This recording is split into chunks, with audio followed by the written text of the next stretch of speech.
Welcome to Talk to Me Tuesday, where we come to this platform and have real conversations about real life scenarios to educate, empower, and impact our viewers.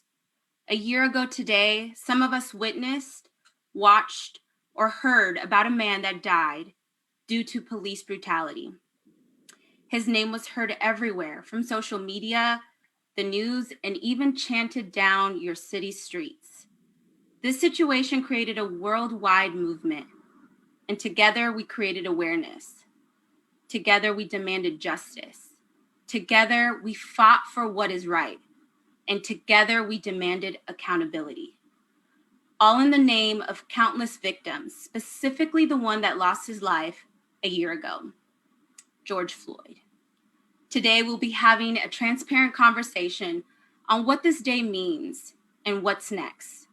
Please welcome our panel today, Attorney Darren Miller, founding partner at D. Miller & Associates, and Attorney Dominique Calhoun, partner at Calhoun, Meredith & Sims. So welcome, guys. It's such a pleasure to have you on today's show. Thank you, Mate. Glad to be here as always. Thanks. Dominique, welcome. I appreciate you guys having me. Look forward to the conversation. Yes, thank you guys for, coming onto this conversation with an open mind and an open heart to have this transparent conversation that's not easy. Now, I do want to kind of start off and highlight, 2020 last year was a tough year for all of us and for all of us that are watching too. We were in the middle of a pandemic, communities with financial issues, no job security because of companies were closing down, laying off. There was many deaths that could have been avoided. So I want to take you guys back to this time last year. How did you hear about what happened on May 25th, 2020? I was struggling. It was a real struggle for me with everything that was going on with the firm, with COVID, with deaths going crazy. And I remember watching CNN and seeing what was going on. And man, it was difficult because this, more than any one other particular event, this is the one that pushed me the closest to the edge that I've ever been with regards to, is this really happening in our country? Is this something that we Black people have been complaining about this issue for years, obviously. And now we've got video of a man losing his life over nothing on live television. And it's just like, it was a real poignant moment for me, because it's like, what are we going to do? How are we going to handle this? Because I was so scared, having children, having, two boys, 19 and 17. It was just a really scary time for me. And I'll be very honest with you. I was almost that was the closest I've been to a panic in a very long time after seeing that happen.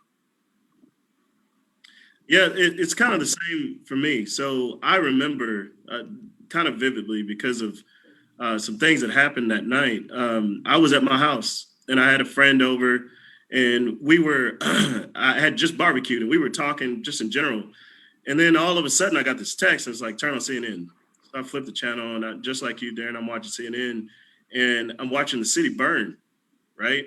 And this is how I remember, everything that was going on, because I was sitting there and I was like, man, all of this again, right? It's constant. You're steady seeing this level of police brutality against us just because of what we look like, who we are. It has no merit to it. It's just, here we go again. Here's another one. And at the time, I found myself, I was struggling, just like you, Taryn. I was struggling so bad. And I remember I had my phone out and I just put on Facebook, and it was some, post. And basically all I said was, this isn't the way. And what I was talking about was the city just burning, right? And it was incendiary. And I wasn't condemning anyone. That wasn't my point. And I'm only saying it because, it's out there. I never deleted it. I meant what I said at the time. But because in my head, all I could think about was, this is our community. This is a community of Black people, and you're burning, these areas, these resources, and you're giving people an out. You're giving corporate America an opportunity to say, okay, well, we're not going to come back to that neighborhood.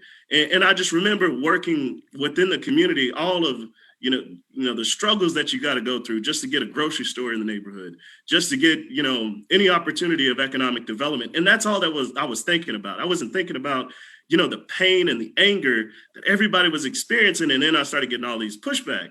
And it made me have to pause and think that we as a society just can't take it anymore. And that's where we were. That's where all of America, I don't want to say all of America, most of America began to see that pain, that suffering that we've been going through for so many years.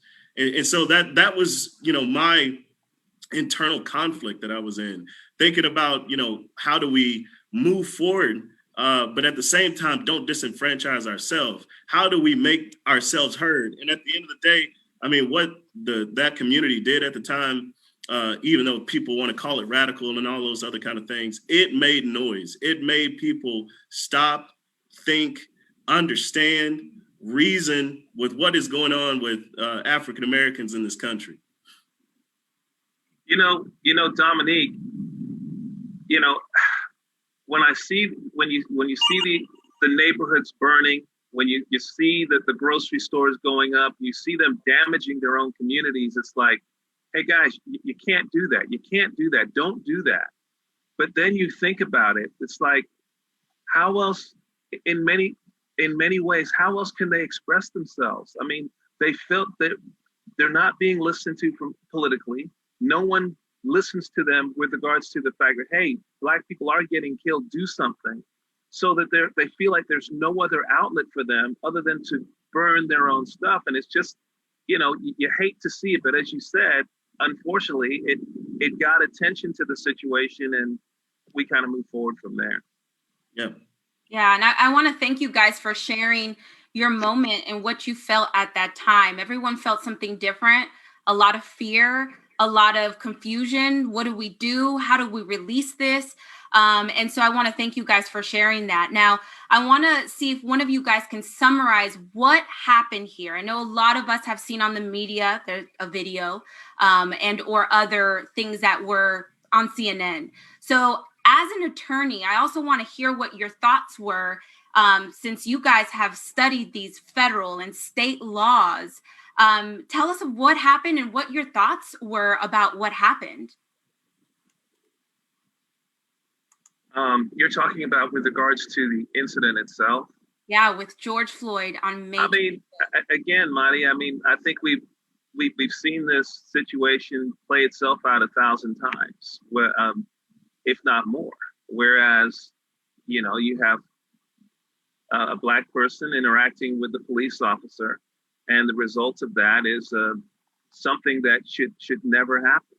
Whereas a circumstance that should be diffused, that should amount to an arrest or some type of situation that doesn't involve lethal force, and it happens all the time. I mean, it's just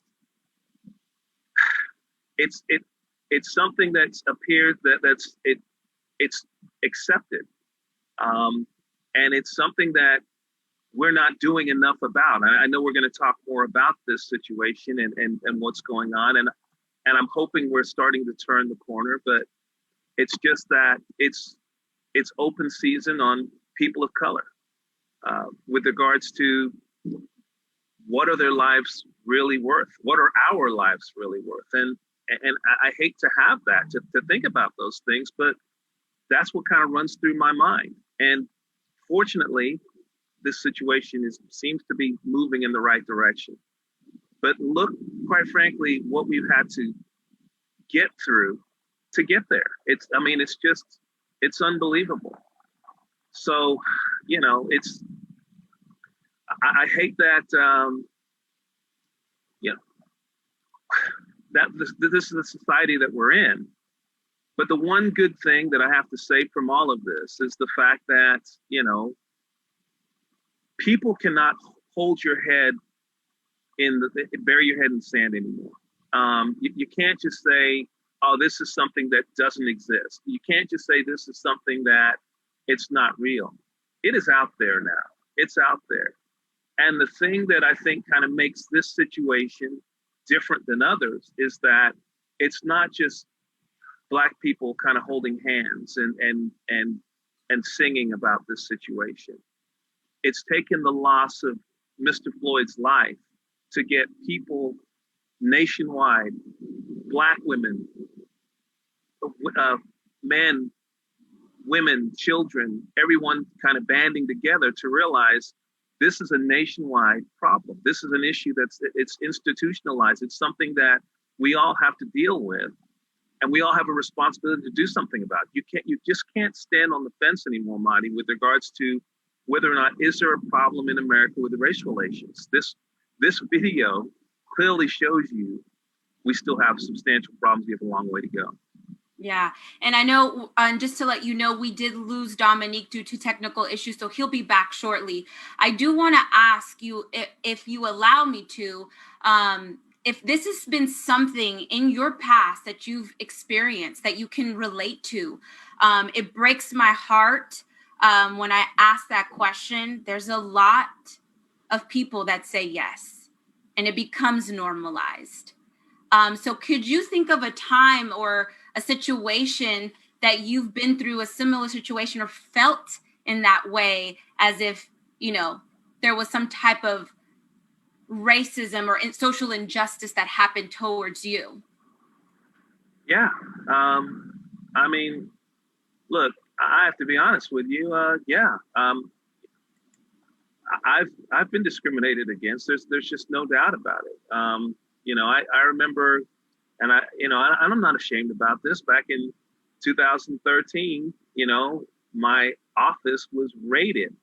My office was raided by the police, coming in, claiming I've done this and that, and done all kinds of stuff, guns pointed, guns blazing, in terms of everyone at gunpoint, coming in to raid this Black man's law office who's involved in all this criminal activity, which was absolute poppycock and bullshit. And it's just like, why is this happening? And as I got arrested and I got put in jail. And it's like, what have I done? What have I done? And, when I hire a lawyer who cost me well over $100,000 to defend me. And we're going to all these different court appearances and hearings, and it's on television. And it's like, someone tell me what I've done. Tell me what I've done wrong.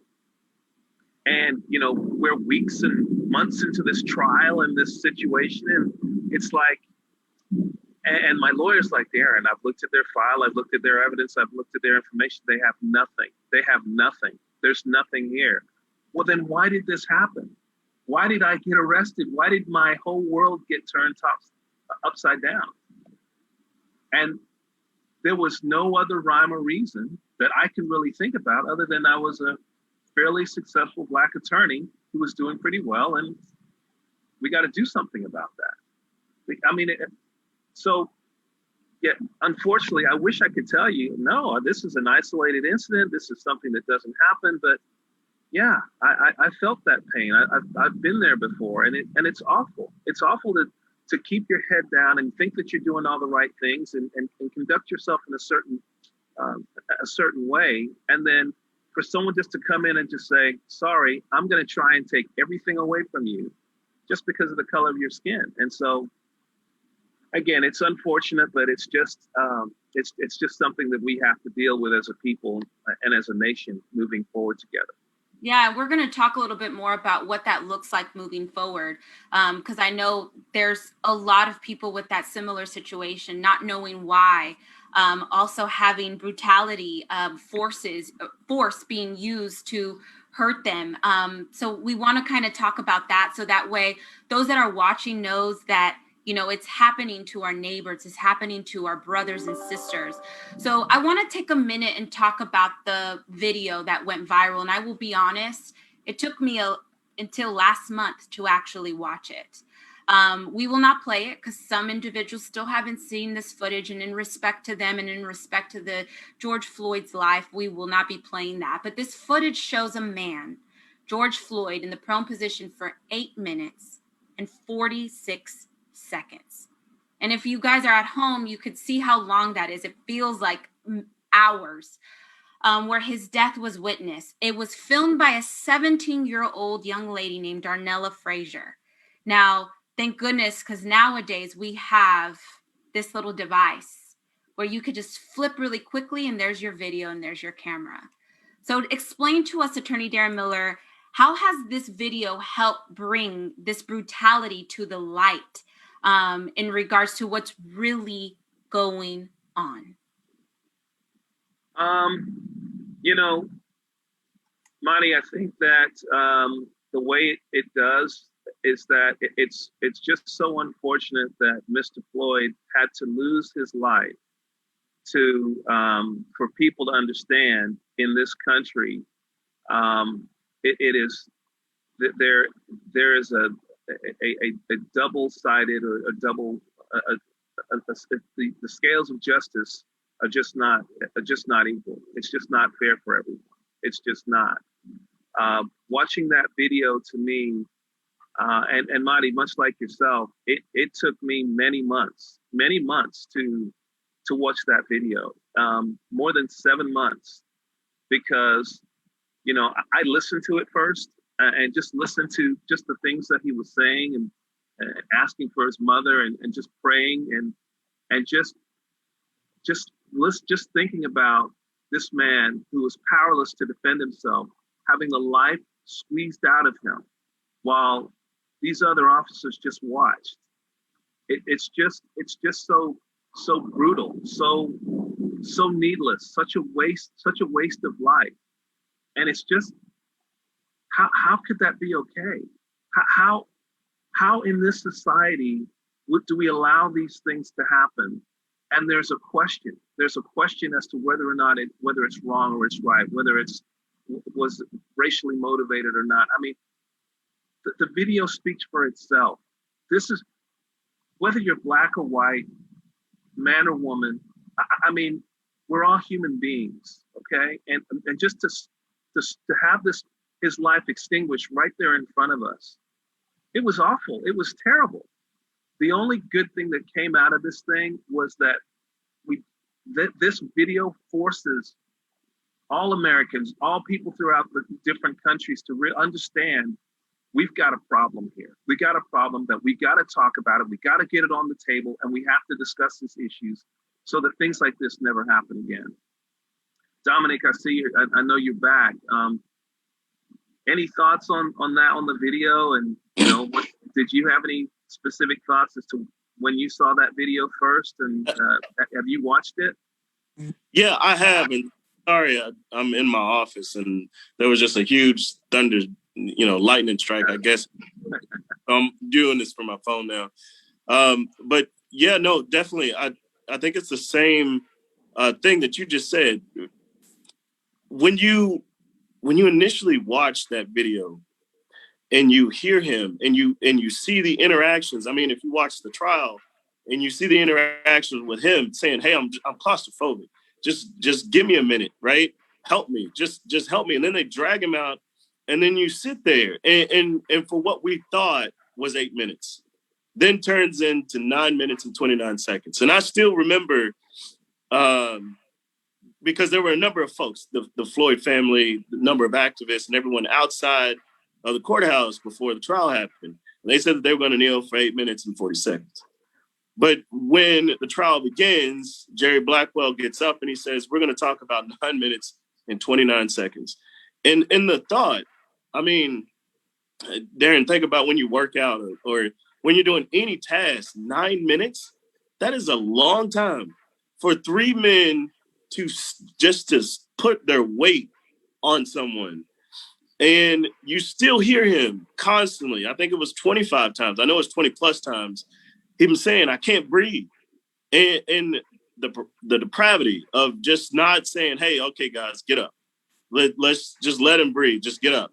Like, there was no compassion for his life at all. None that I saw. And you can be with, whatever side of the fence post you want to be on. But to me, when you're talking about life and you're talking about just the ability to have a connection, just human compassion with someone, that whole video is just, it's heartbreaking.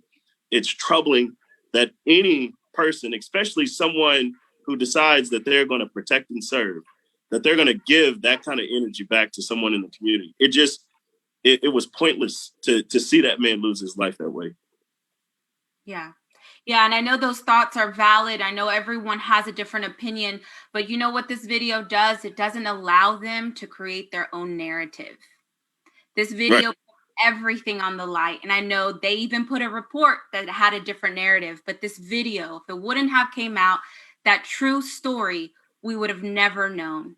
And just like you said, Derek Chauvin is the one we're talking about today, just because the trial already happened, but his knee was placed on George Floyd's neck and shoulder, full body weight. Again, think about that and how much a man could weigh on top of that area, and kept it there for those minutes that you stated.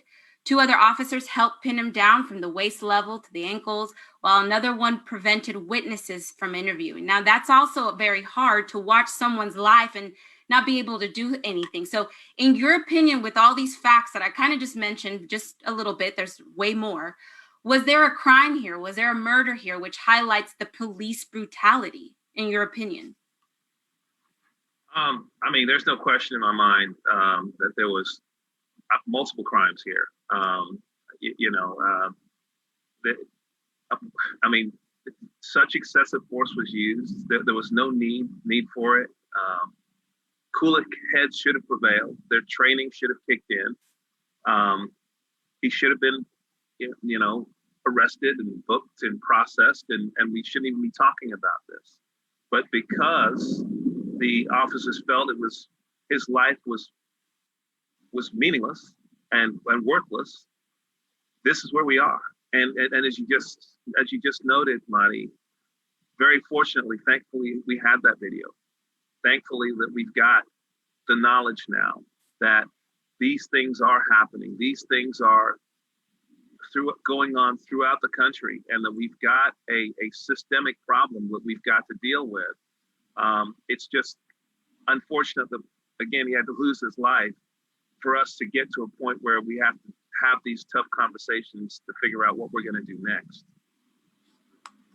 Yeah, and I know we do have a comment. I just want to address this real quick. So we have a comment from Ramesh saying, good stuff, important conversation. I think a key lesson we learned is to educate our family and community in avoiding these situations. Well, I'm going to talk about the crime, right?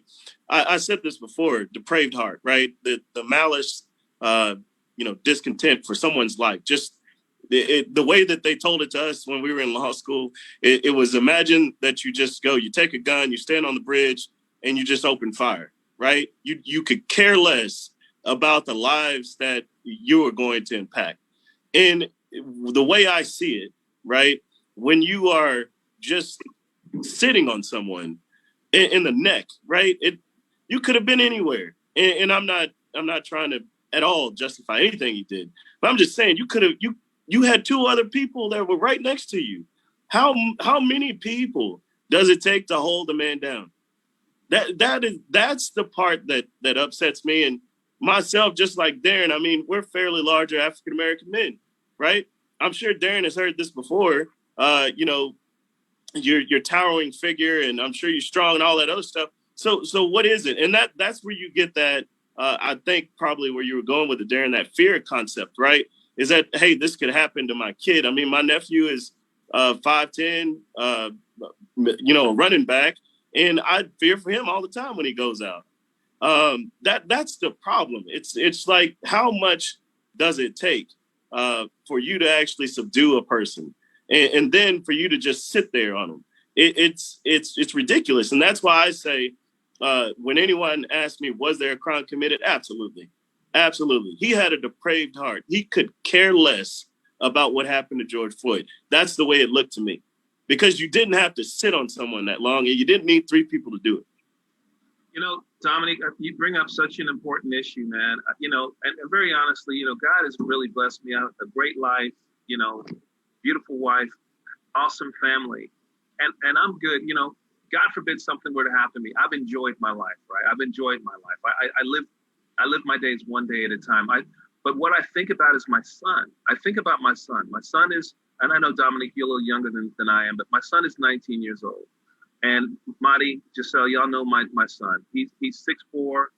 He's a big old guy, but he's a teddy bear. He's a teddy bear, and just to think that my son one day can get pulled over by some ignorant police officer or person, and that the first thing they're going to say, oh boy, we got this big old brother here, and let me just take him to the ground. Just the thought that those things could happen to him when I know he has got zero aggressive bones in his body, it's so scary to me. And especially to my wife that, oh my gosh, if this happened to George, then what chance does my son have moving forward? And before you move, but that's the point. To me, that's the problem that you miss, is because imagine, okay, that you take your son, 6'4", right? I don't know how much he weighs, but you take him out. You throw him to the ground when in his head, he's saying, I didn't do anything, right? Let me go. And then you get on top of him and you say, well, we had to restrain him and we had to keep him there. If you put him in a fearful situation that he's literally thinking he's about to lose his life. And we've seen this constantly on television, day in and day out. If I recall, there was somebody that just passed away right when the trial was going on, right? It is constantly happening. And so you have this natural sense of fear that something is going to go bad when I have this interaction with the police. And then you want to tell me, well, be calm. No, because now you're sitting on top of me. I got 3 folks and I'm telling you I can't breathe. I tell you 20 times and you're still on top of me, right? It's what do you want me to do? I feel like you're going to kill me, and then you end up doing it. Dominique, and I know this, I have to bring this issue up because you nailed it right on the head. I mean, you look at Ron Green. Look at the Ron Green situation in Louisiana. Another Black gentleman who 2 years ago was pulled over by the cops. The cops say, he died in a car accident and he was already dead. Well, guess what? Now it's coming out that no, he didn't. There's video footage of the fact that the police were lying, the coroner was lying, and that they beat him up, and we've got now footage of it, and there was this huge cover up. And so we're supposed to believe these people, these people who are supposed to protect and serve. We're supposed to believe that just follow their instructions and you're going to be okay. When in situations like this, they're just blatantly just lying and being deceptive and being dishonest. Not just the person involved, but you're talking about person involved in the department that also knows about it. Where does this end? Yes. And I know we're talking about some valid points, and you guys mentioned it. You just named a scenario. My next part was George Floyd was not the first one. There was people before him, and hasn't been the last one since his death a year ago. There's been countless other lives. But the video, we got to witness his death, and now there's a lot of videos that are going worldwide. Now, Darren, you bring up this point. What do you think needs to happen to end this? What a loaded question, Marty. I'm glad she's D. I wish, I'm not trying to be a butthead, but I can consider myself to be a fairly intelligent man. But honestly, Marty, I don't know. I don't have the answer when this is something that, again, this should bring us all closer together with regards to this is absolutely wrong. The fact that Black people, white people, Asian people are having encounters with the police and bad things are happening. What can we do to fix this all together? And yet some kind of way, we as a nation figure out, okay, we're going to further segment each other by pointing the finger, blaming each other, doing this, instead of trying to come together and figure out, okay, what can we do to make this thing better? How can we bridge this gap? How can we fix this thing? we are still not united in the fact of understanding how deep this problem is. So, Marty, other than continuing to fight, and don't get me wrong, okay, I think we're making improvements. We're making substantial improvements, and I'll back up. When this happened, one of the reasons why I was so distraught was because the presidential situation was very different than it currently is.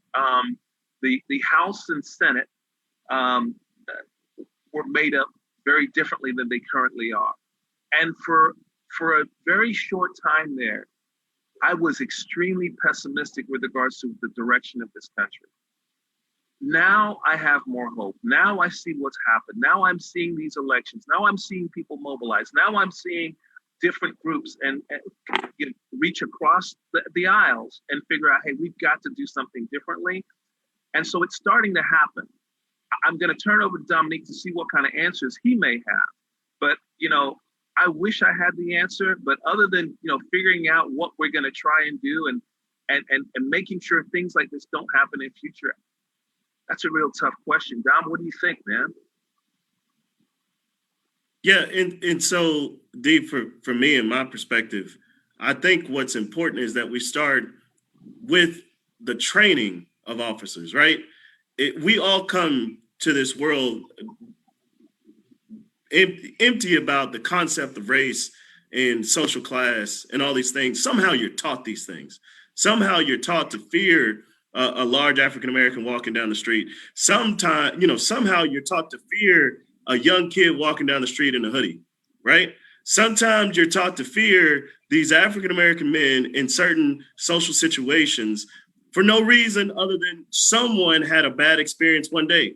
That doesn't mean that we all have, these troubles. If I'm not in this suit, and Darren's not wearing that polo, you can't tell anything about us other than we're just two black men, somewhere, right? We have to begin, and in my opinion, and these are the things that are, within the George Floyd Justice Act that's stuck in the Senate, right? You have to have this implicit bias training.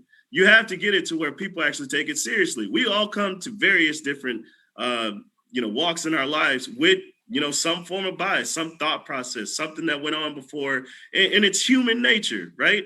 That's how you develop, this sense of safety, and I get it. But at the same time, if you don't take the time to actually understand what those biases that you carry are, then we're going to continue to see these things happen. That's number one for me. Number two is that you have to pass this legislation, in my opinion, that's stuck in the Senate and Congress. Let the president sign it. We have to get something that's systematic, that's going throughout the nation, that's going to tell police, hey, this is how you have to, address these situations. These are best practices that should go on within the context of policing, right? And we have to be able to accept that, move forward on that. And I think if you start at those two, then yeah, we can move forward. But at the same time, we're continuing to see this. We're continuing to see it happen. But here's the problem though, Dominique, is that absolutely, look, you are 100% correct without any problem. Those two things are cornerstones to making this situation better. But here's the problem. The problem is that training as it stands, police programs are being defunded all across the country, okay? Not only are we having huge economic problems, of course, as related to COVID, and the budgets are being slashed everywhere. But again, whenever you talk about fixing these issues and the training component, that's always the first thing to go. So it's not even a situation where we're talking about status quo, keeping the money at that same level, and let's just kind of figure out how that training needs to go. There was significantly less training dollars for these police officers, even though there's evidence everywhere that more training is needed, more intensified training, more socially conscious and racially conscious training is absolutely needed everywhere. You're absolutely right with regards to the preconceived notions. Everyone comes in, I'm sorry, I think that everyone comes in with preconceived notions, just as you have mentioned. And we do have to train these officers. Okay, even though this guy has a hoodie on, let's not start reaching for that gun just yet. Let's understand what we're dealing with here. But the training, unfortunately, man, the money's just not there, and that is just not happening now. So that's why we just don't know what the answer is. Yeah. Yeah, and I want to start off by these uncomfortable conversations that are being had in people's tables and living rooms. So George Floyd's unfortunate death ignited a movement called Black Lives Matter that we will be celebrating all month next month. So what is your thoughts on this, and how did it make you feel when this movement started and it started uncovering these conversations? People were knocking at your door and saying, let's talk about how you feel.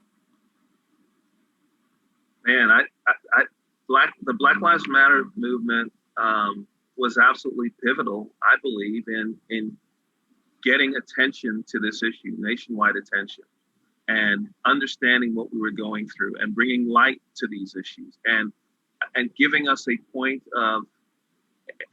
from which to start from, and then kind of move out towards from.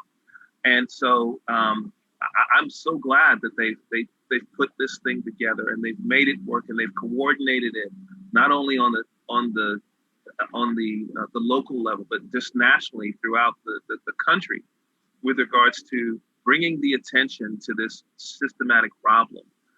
I know obviously there's been some controversial comments made and this, that, and the other with regards to other issues that may have come up, and I have no comment or particular issue or comment about those things right now, but it was absolutely pivotal in helping to get the message out and uniting blacks and whites alike to figure out, okay, gosh, do we really have to say that Black lives matter?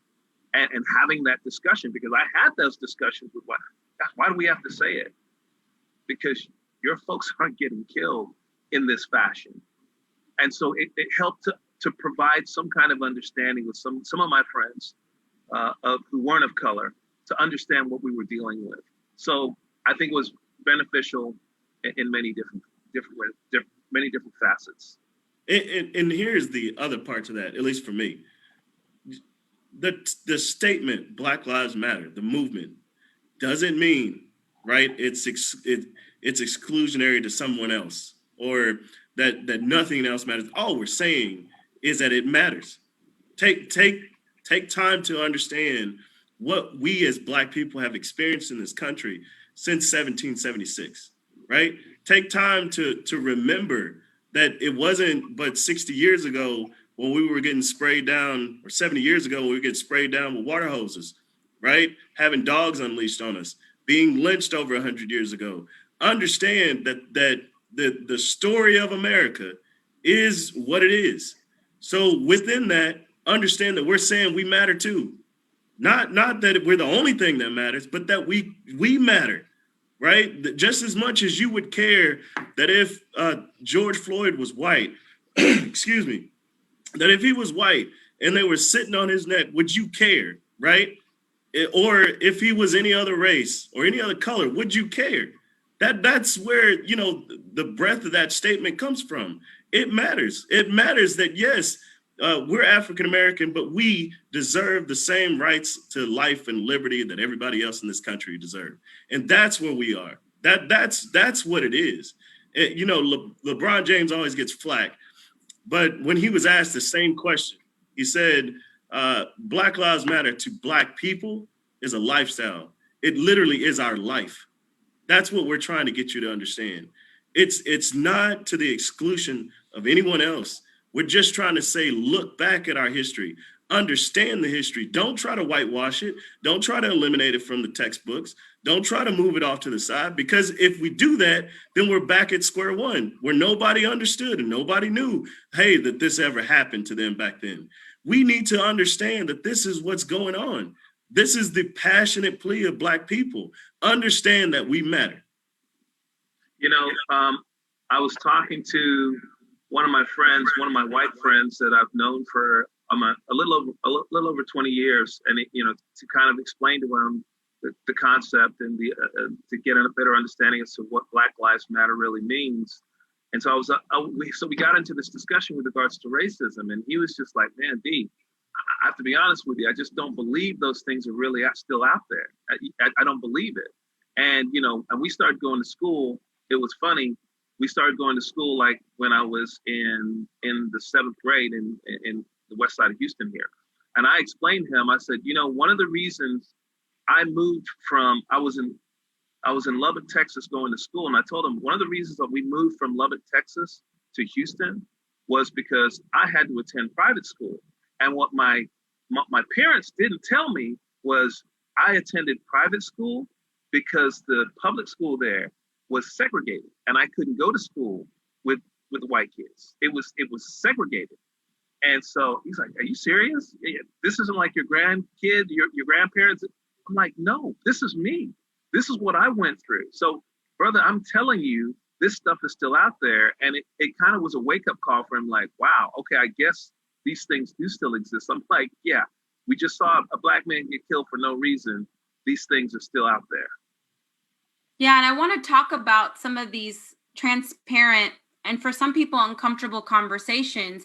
I want you guys to shed some light. There's employers having conversations with their employees. If you guys had conversations with your employees, your loved ones, your friends, I want to talk about those conversations that were had to see how you guys feel if it still is happening, like the situation that you just stated, Darren. I want to kind of hear y'all's feedback on those conversations. Yeah, I mean, again, it's those conversations, you got to have them. We have to. This is not an issue. It's not a situation where we can just people can sit on the sidelines anymore and just kind of stay neutral with a situation like this. You got to get it out on the table. And I've as I was telling you before, when Marty, the story when my partner's wife was, Ramesh contacted me, and he's just like, "Hey, look, I can't come into the office because my wife Lisa, his wife is his wife, and she's going to the Black Lives Matter march, and she's going to go downtown and march." And I'm like, "Wow, she's going to go march? Wow, that's great, that's fantastic." And then she put me on the spot because she contacted me, and she's like, "Well, D, what are you going to do?" I mean, pretty much, look, I'm nobody. People know you. People respect you. Why are you not doing anything? And it's like, yeah, why am I not doing anything? And it took that to kind of slap me in the face and say, D, you got to do something. Get off the fence. Stop being neutral. Start having these discussions. Start making people think. Start getting people active in these things. And honestly, it makes me feel better to know that I've done some things to get people to think differently, to act differently, to get involved, to vote. And so it's just important that we get people around us who aren't involved in this process discussing these things so we can get movement and get justice for everyone that much sooner. And what would really make a significant impact is that when you're having these discussions as adults, bring your teenage, children in. Bring your smaller children in, and then tailor that conversation so that they understand. Because eventually what ends up happening is that you grow up and you receive these thoughts about, what African Americans are or what white people are for, any minority race and all these things. And if we're not, coming collectively together to break down these barriers, to have these discussions, these hard pressing discussions where and I have them all the time. I have no problem. If one of my friends call me and says, "Hey, I just want to, don't laugh at me, don't do it. I just want to know, just help me out." And I've done that several times with my friends because I grew up in a very rural, neighborhood, just like you, D, growing up in Lubbock.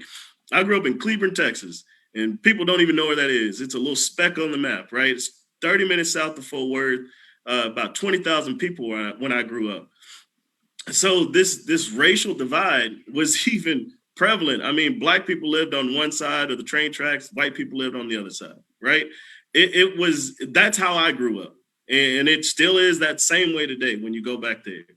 But even my classmates would ask these questions, right? And I would have to explain it to them so that you just understand. Like there are some things that, yeah, I'm not asking you to live in it with me.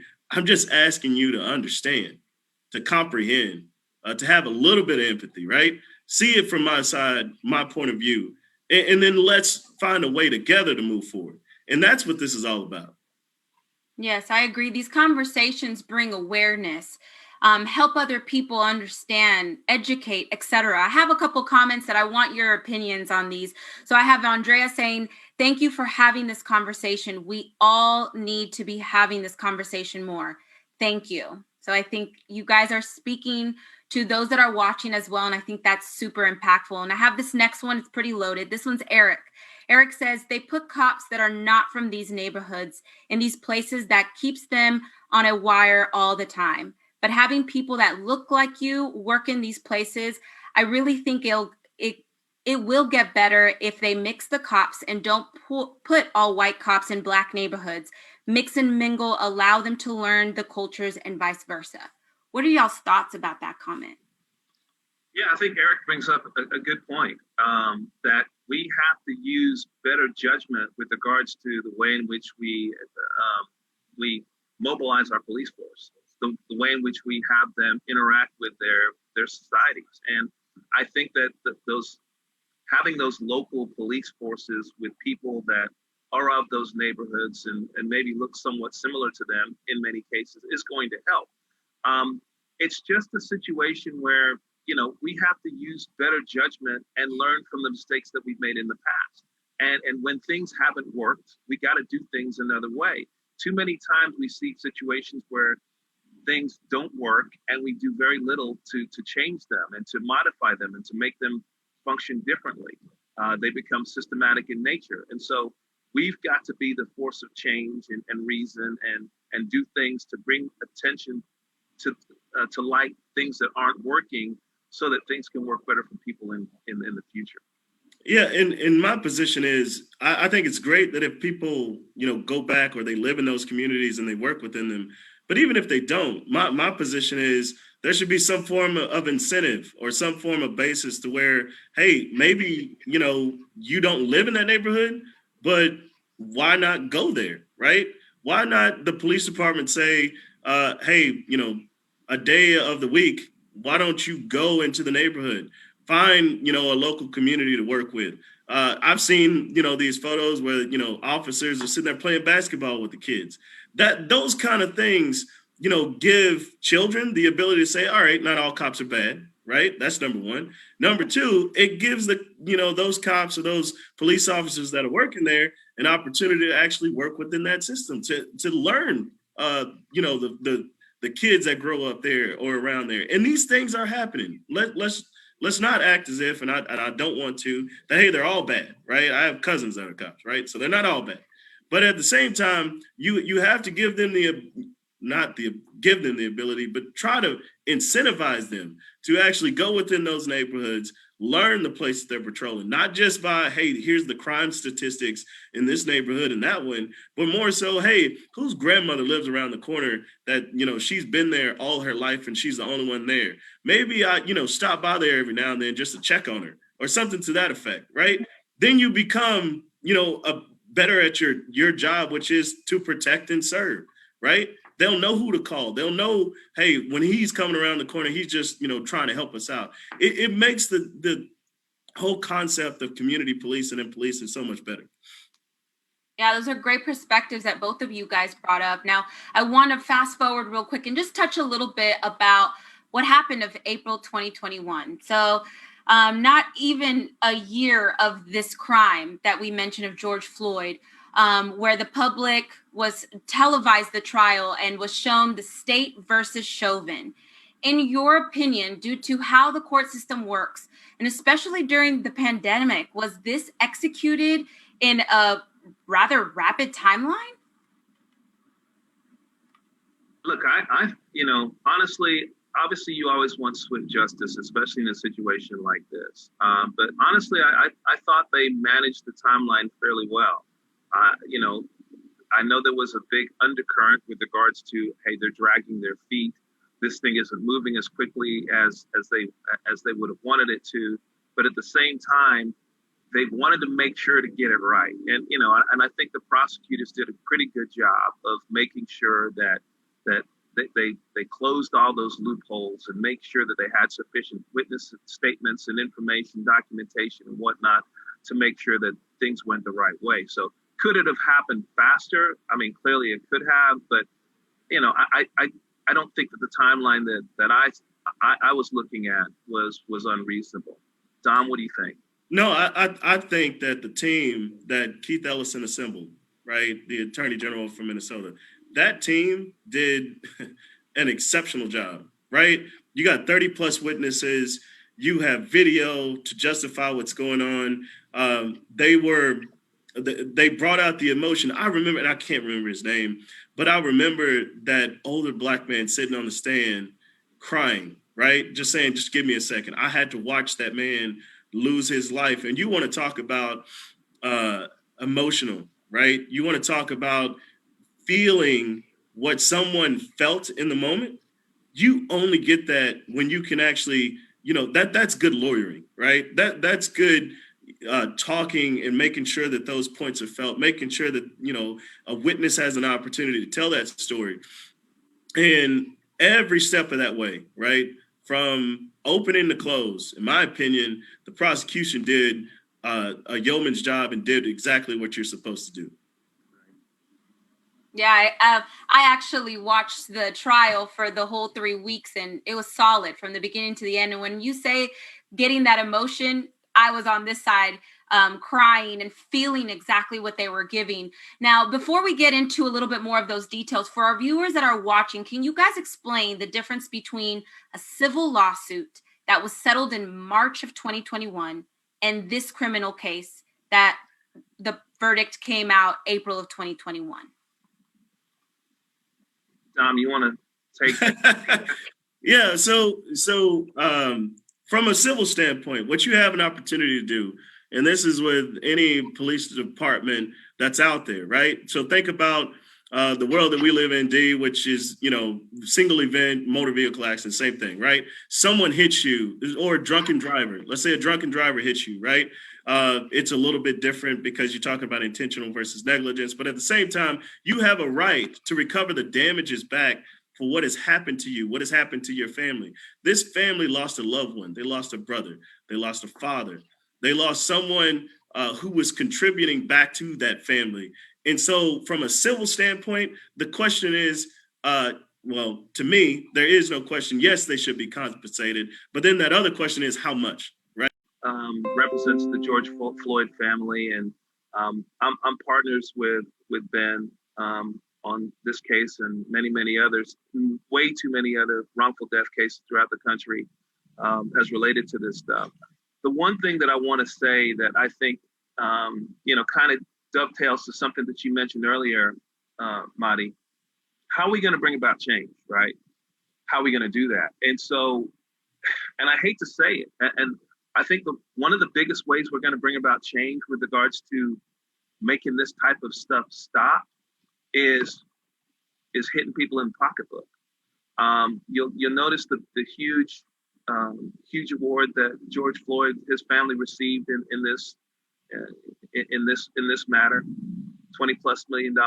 You'll notice the Breonna Taylor, same thing. I think back in her state, the biggest, the most that a black person had received, I think, in suing the state. Before that was like $1.5 million, and her recovery was almost 10 times as much as that.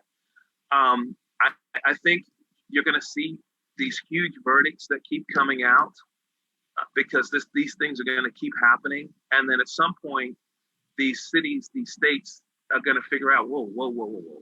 We cannot keep affording to pay 25, 26 million, 12 million, 14 million to these families. We can't keep doing this. So you know what? Maybe we should start to train these guys a little bit differently. I think that's what's going to end up happening.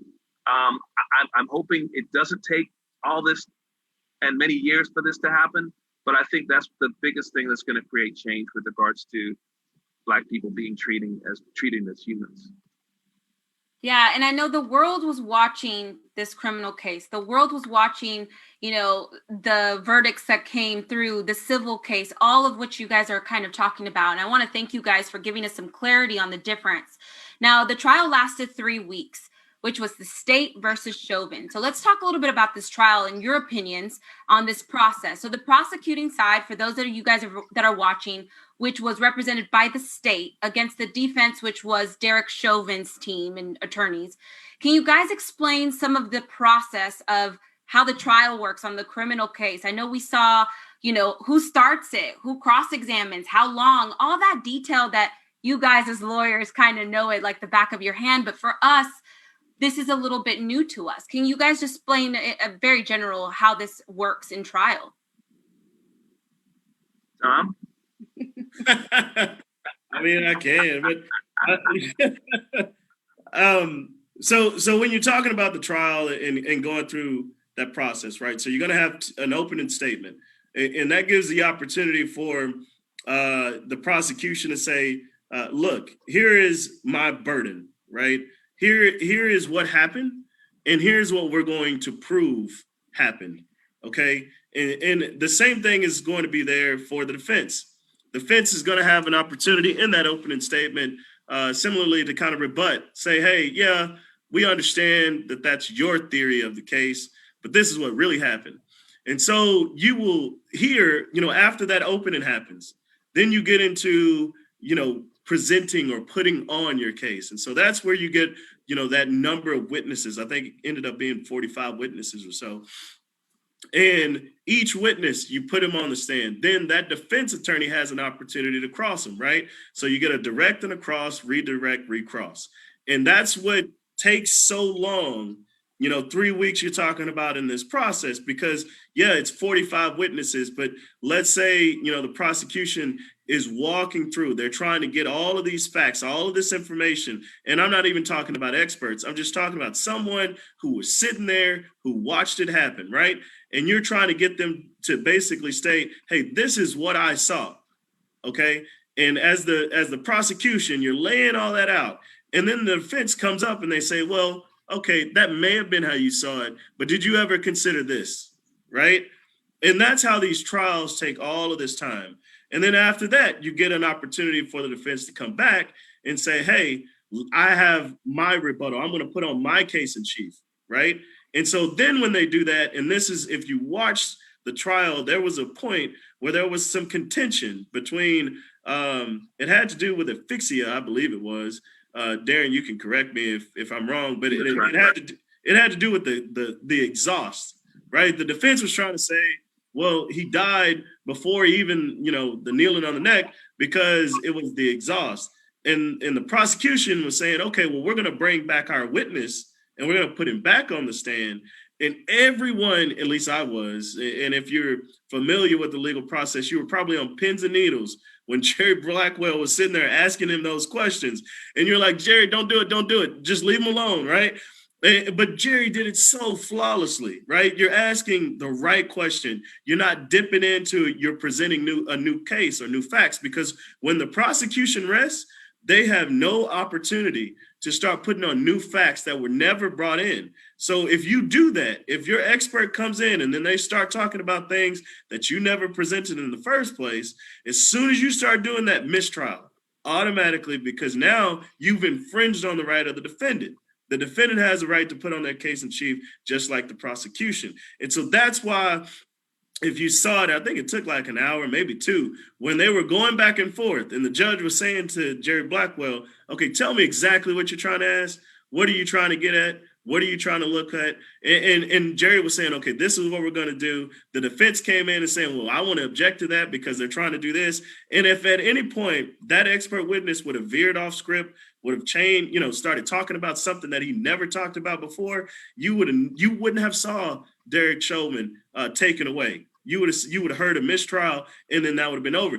And it's those kind of things that happen, those nuances about the law, that when you start to see, well, there it goes, there's another one, right? He killed us and then he's off. Well, and people wouldn't have understood that concept in the law, and that's how he, wasn't prosecuted or wasn't convicted. And so it's those nuances that the prosecution has to go through. And at any point, if they do violate that, then yeah, it would have resulted in mistrial. Then you got to go back and do it all over again. And then after all of that's done, after the defense puts on their case in chief, then you go back into closing arguments. And just like in this case, I think it was like 6 hours worth of closing arguments that they got back into. So that's how you get a trial of someone who committed murder, right? That takes 3 weeks long. And that's the nuance that goes on between the prosecution and the defense. Wow, thank you for explaining that to us. I know you're welcoming us into y'all's world on what you guys have to do. And you're right. If it would have gone a different way, I know a lot of people would have been angry, and a lot of people would have not known this detail that you just highlighted for us. And I want to touch a little bit on this trial had 12-member juries. And you're right. They heard from 45 witnesses. You were nail on it. Saw several hours of video footage. So although we said 3 weeks, they had a whole prep session too. And the witnesses from George Floyd's girlfriend, a 9-year-old that was at the scene, doctors, off-duty firefighters, pulmonary experts. There were so many. And they even showed the perspective of the video footage of each body cam.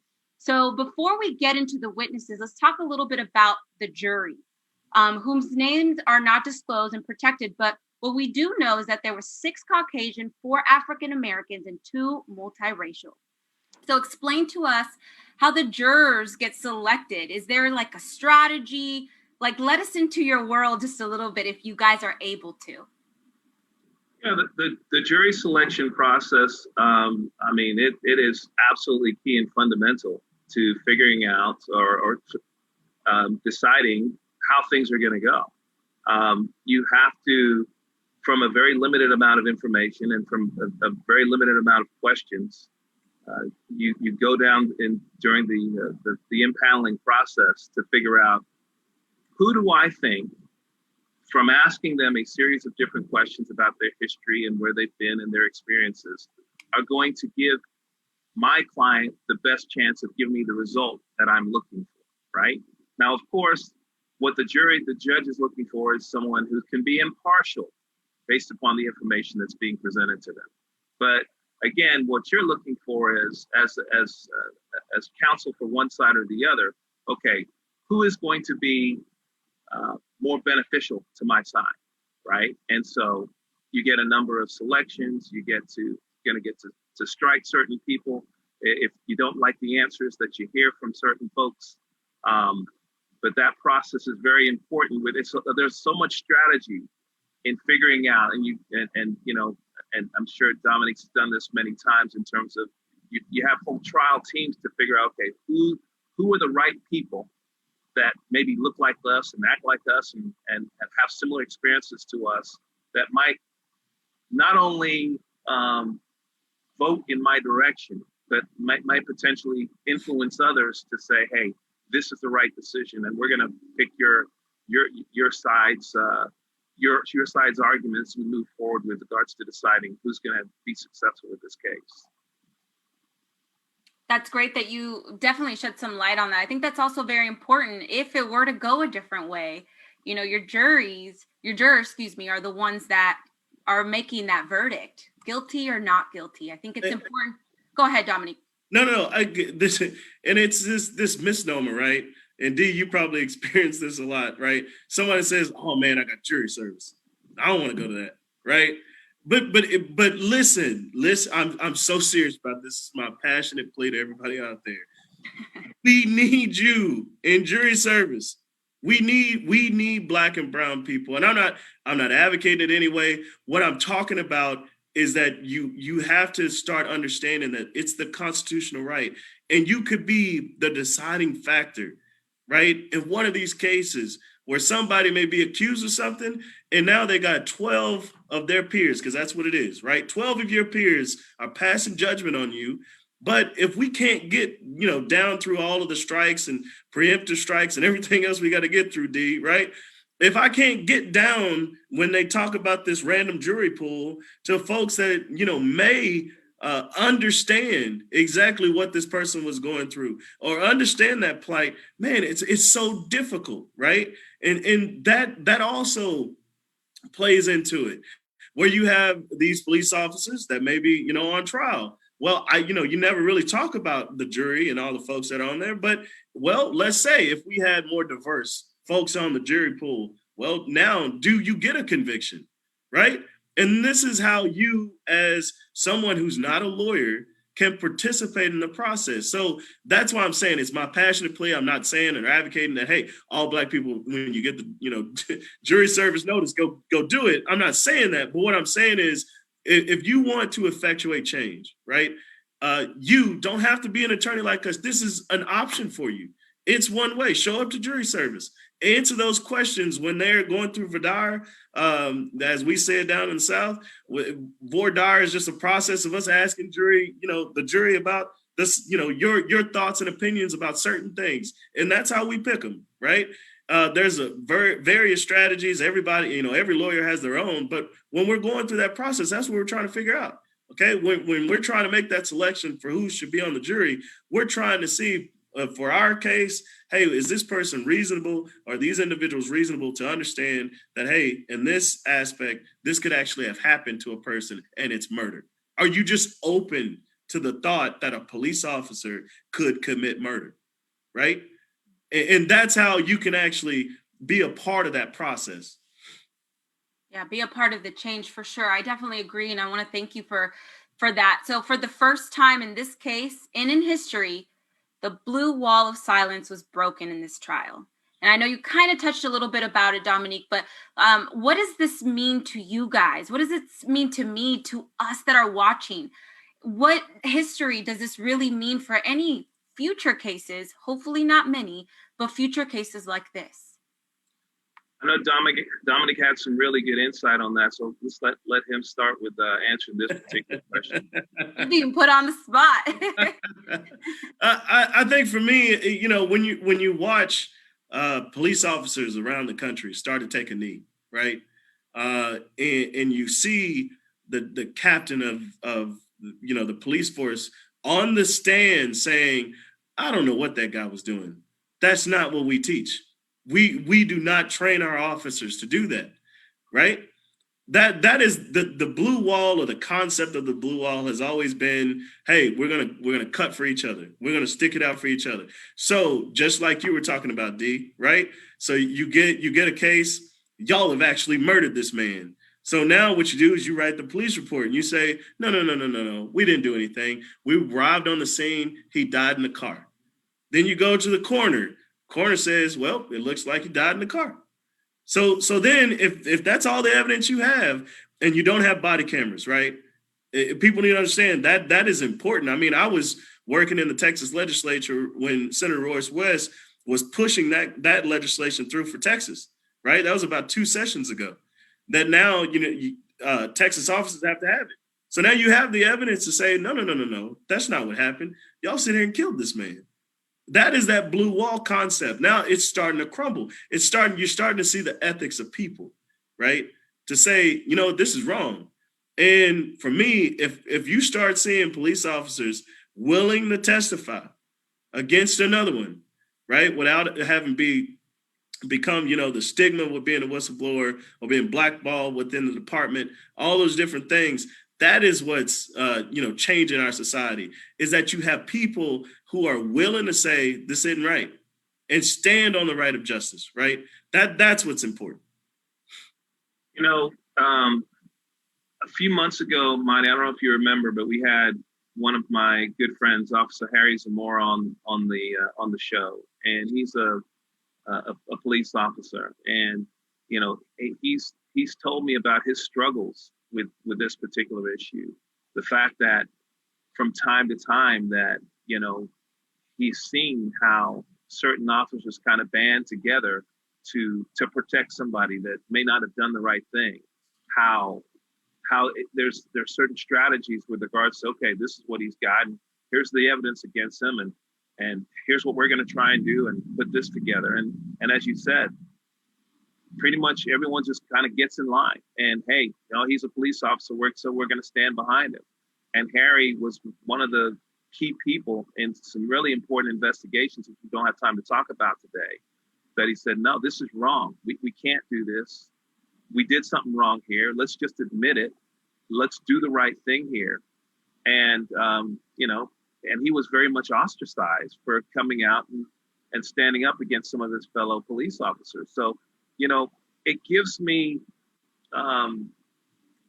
hope when I see these things happen in such a big trial over there, and these things happening here locally, that police officers, there are, as Dominique has said earlier, they're not all bad. They're not all bad. There's men, there's women, there's black, there's white, there's good, there's bad.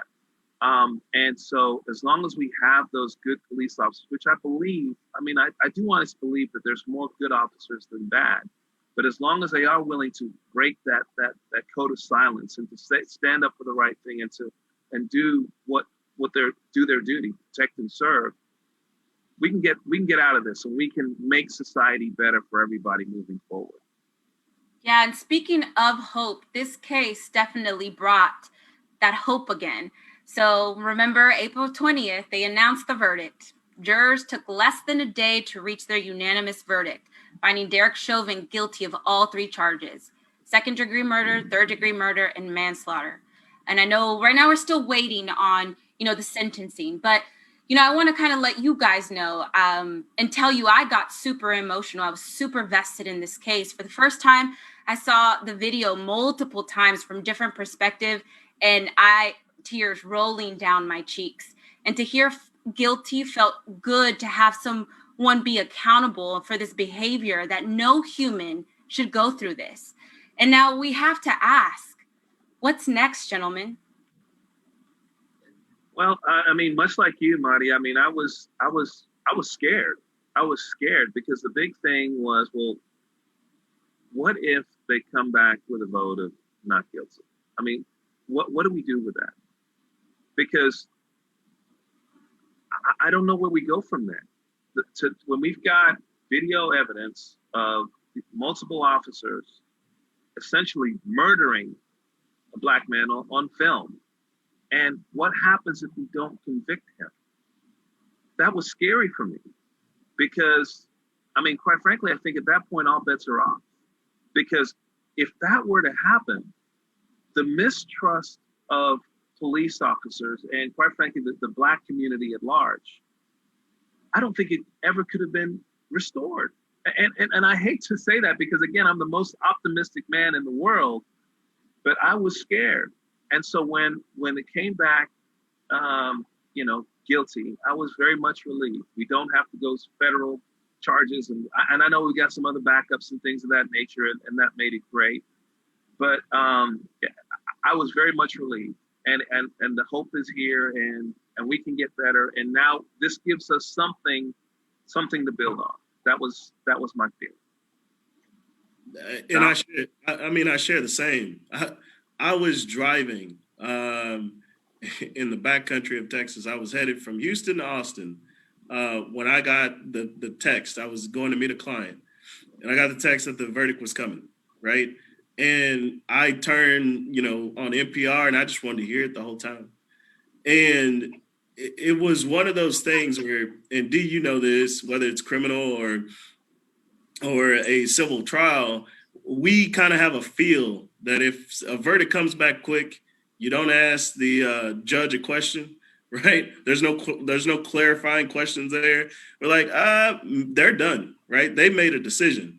And the fear of the whole thing was, in 9 hours or 10, however long that they deliberated, the fear was, yeah, they made the decision, but did they make the right one?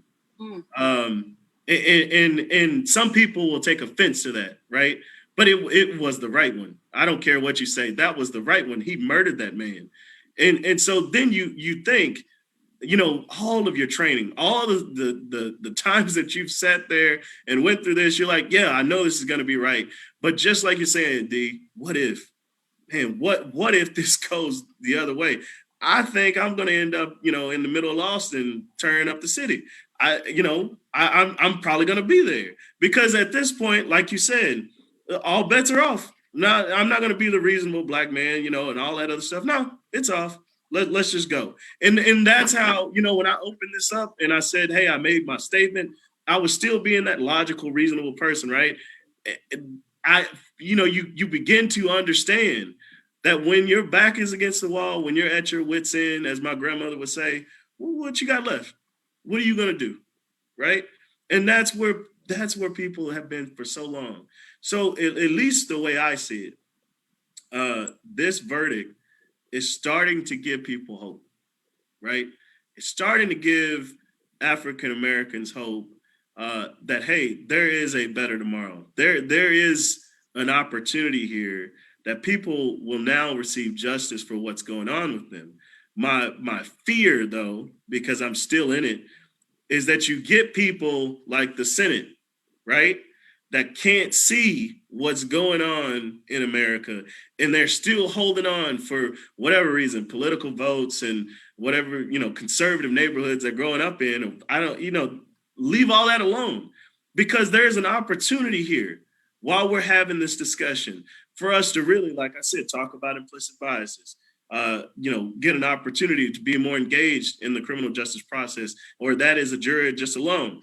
But when you start to see your leadership and people that have power continue to do the same that they have been for years, that is going to slow this progress. That is going to cause that uproar, that belly swell, if you will, as we say in the country. It's going to cause things to start turning over again. We're going to start flipping tables again, and just so you can hear us, right? That's what I'm saying about true leadership. Take hold, right? You people in Congress and everywhere else, you department chiefs or police department chiefs, take hold of what's going on and start to implement the change that you can. Because right now, America is accepting, at least to some degree, about what happened and how we can become better. And so let's all move in that direction. Dom, you hit the nail on the head as usual. And, and that's why you and I talked even last Thursday about some of these particular issues. And, and that's why we kind of had you on the show. Because, again, you're a man who doesn't only talk the talk, but he walks the walk. And I know you've got some other things that you're going to be getting involved in on a societal level with regards to improving things and making things better. But, that's why I'm glad that we associate with folks like you that are not just talking about business, but are about their business, but more so about what do we need to do to make things better, and then make things actually happen. And so I'm excited to be a part of some of the things that you've got situated. I know we're not going to talk about those things today, but again, my point is the jury verdict gave us hope. And then people like yourselves give us hope with regards to, okay, good. Now we've got something to build on. Now we can move forward. Now we can do some other things. Now we can get more people involved. And I'm excited about those things also. Yeah, and I'm super excited. Look, we're coming to the end of the show. I know we could probably talk for another hour, so we're probably going to have you, Dominique, again on the show to talk about those endeavors. We would love to hear what you have cooking for, the change, the society, all of that good stuff. But gentlemen, you guys are powerful just with your words. You have people right now watching and listening to your perspective and listening to these heartfelt experiences that you guys have. And I have to end with this last question. Do you guys have any words of wisdom, any last words, or any words of advice for those that are watching you guys right now? Dom, what do you got for us, bro? Anything? I think I spilled it all. You've given us so much words of wisdom already. I don't know if I think you may be out by now. I may have been tired out. Here's what I would say, just to the general public, and I'm stealing from what Jerry Blackwell did, right? We all remember the OJ trial, right? The glove don't fit, you must acquit, right? Jerry Blackwell, in his closing, before he left and sat down, if you recall, he said, George Floyd did not die because his heart was too big. He died because Derek Chauvin's heart was too small. If you remember that. And that stuck with me, because now, in my opinion, we are at this intersection of whether our promises will meet our works in this country. Whether or not we have a big enough heart to actually have a conversation with one another, as we discussed, to actually break down those barriers that we talk about with racial issues and everything else, to actually see and empathize with our fellow American, all right, with someone else in their plight that they experience in this country and effectuate change. We have that. This is the moment that we're in. And I keep bringing up the Senate because if you talk about that concept of heart, right, it seems like their heart is just too small right now. It seems like their ability to comprehend the movement and the fabric of America right now is not within the place that it needs to be. And so we the people, we the ones that control the election, we the ones that send our folks and representatives to make laws on our behalf, have to be the ones to say, hey, enough is enough. My heart's big enough. My heart is big enough to actually understand what's going on. And I want to see change. And let's all come together around that point. Man, nicely said. Darren, tell us your last words of wisdom and advice to piggyback off Dominique. Yeah, I mean, you know, what I would say is as much like Dominique, is we have an obligation, right? We have an obligation not to no longer sit on the sidelines any longer, but to get involved in the process, to stand up for what's right, to get out there and vote, to mobilize, okay, and to change the status quo. And we have the power. We have the power. If the election has told us nothing else, the election at large, to see what has happened in Georgia with the congressional seats there, we have the power. We can mobilize. We can make a difference. We can make a change. And we've got to utilize that power. We cannot sit on the sidelines anymore. The election has given us hope. The verdict has given us hope. And we have a responsibility as citizens, as folks that love this country, as folks that have family members, kids. Giselle's about to get married and start her new family. I mean, to make this better for the next generation. And so we have to keep fighting and doing what's right, not doing what's easy, not sitting on the sidelines, and getting involved and making things better for us as Americans, for each one of us. Gentlemen, thank you so much for being a part of this show. Attorney Darren Miller, Attorney Dominique Calhoun, thank you so much for being here and really allowing us to get deep in the conversation, being transparent and sharing your experiences. I want to thank you from the bottom of our hearts. Thank you, Marty. Thank you for having us, Marty. Appreciate it. Thank you. And for those of you guys that are watching, there's a lot of things that we heard today. We heard hope. We heard we heard together. So as we come together, we can make a difference and we will build a brighter future for generations to come. I want to thank you guys for tuning in to Talk to Me Tuesday, and thank you for sharing. Sharing is knowledge. So thank you again for tuning in. Until next time.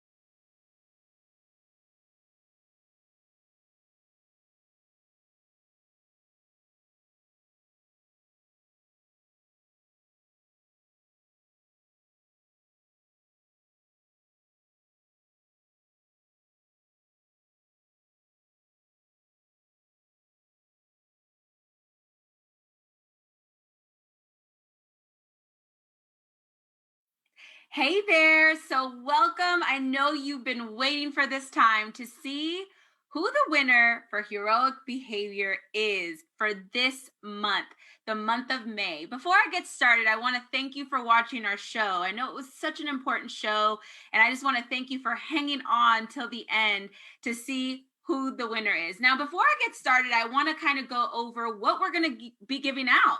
So this month, we will be giving out, in honor of Father's Day, we're going to be giving out a Father's Day Lowe's gift card. So if you guys see it on our social media, it's a picture that you see that we're kind of advertising that. And that's our heroic behavior. All you have to do is 4 little things. You have to like our page. You had to like our picture. You had to share it on your timeline, as well as tagging someone you think can benefit from this gift as well. So 4 little things, absolutely free. And you too could be the winner of a gift every single month. So I think it's time for the moment you guys have been waiting for. Who is the winner? Let's take a look. Every month, all you gotta do is like, share, and tag. Hey guys! Every month, we do something called heroic behavior.